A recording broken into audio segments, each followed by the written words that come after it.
mana sih bahaya tinggal English tamlam nih daily viewers nih full supporter nih ai solo mau bang tadi komen betul kan jangan video dia dari saya mandi ngapain salah hai bay wadi nggak jadi panang apa atas kelas nih mi apa mau banggar kagu ini nak camin kasih ya cuma namanya orang curi cana nih pak dua ini dulu teh kontrong wang lala di English nih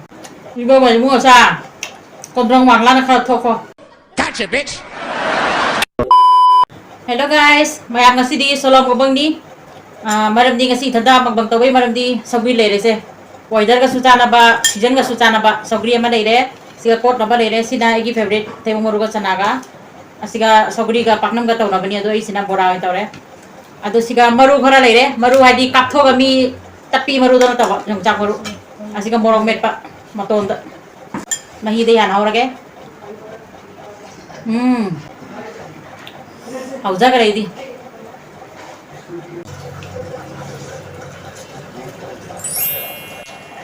naku bi bane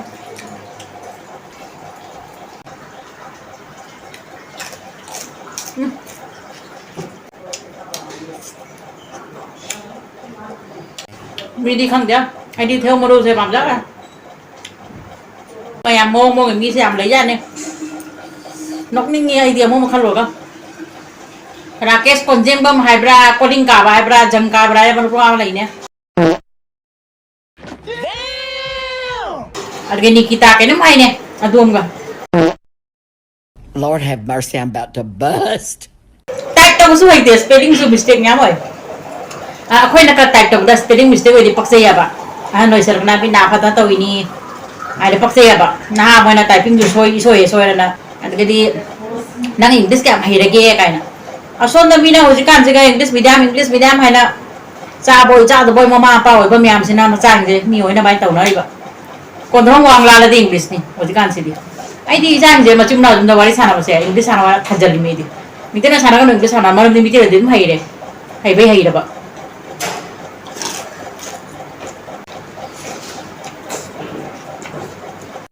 kalau big bad ka tau na mediate khang de apa mau bangga dia saya dong orang ni big bad tau ni tau ni ba cháu mình kasi ba ko da bro ba sila sana ba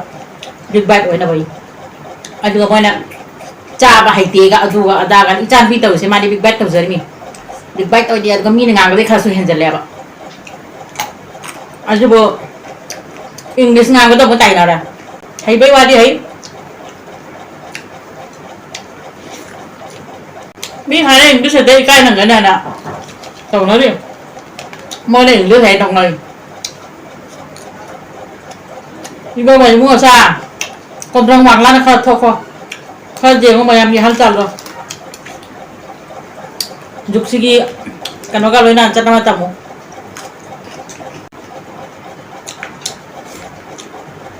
cha mà phải giờ đi mà bưng tao phải giờ tao với bạn chúng ta làm gì nào đây năm mai để làm chạy bưng tay đã tao với bạn đi khai cho con cả đứa cháu mà English ngang chân thì mấy chàng xịt đi cái ôi mà các bạn chụp tập bốc nó con này rồi quá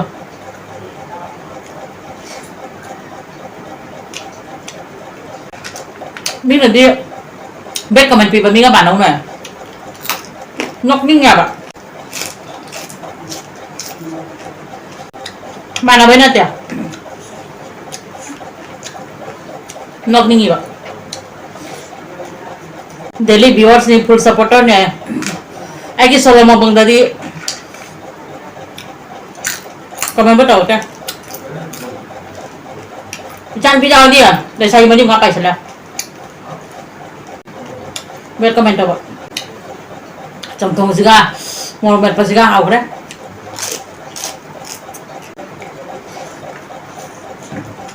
government job वगैरह private job वगैरह English में होता है computer में होता है ये पापा है जाते ngang ba extra होता है aduna adi में होता अखोई viewers मानबी मानबा मोई सोई किसो अतोबा जाति खाले अदु इंग्लिश तो खाना गांजा दी मोसे तुम खजई देना है बे वादी Nói về cái bán không đó. Mà nó sẽ bày tiếng để English tắm làm này. Chuyên cơ số cả mình à. Đã thắc là xong rồi này.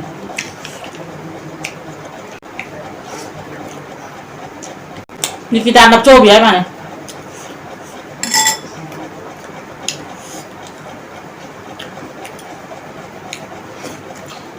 Ngon hồi giảm sẽ ra được. Mình là phao một bằng cao của nó chào mình cái gì à? Chúng mày nằm chân nó trồi lên chân này vậy. Đuổi nói lỗi ta.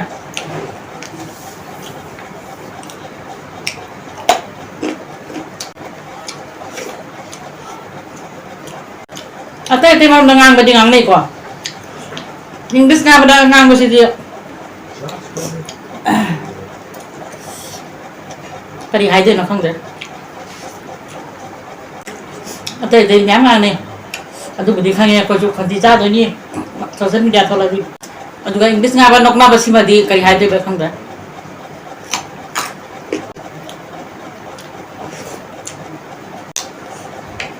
akhoi na jealous hai do do sabi khala da chum na hai ban te pichana pida bet comment kana ko ma na pe na ko aduh bet comment gi mathak mangon da ne like se tare ni ban ka tawi haters ka hung ja Chào thật đi là sợi này.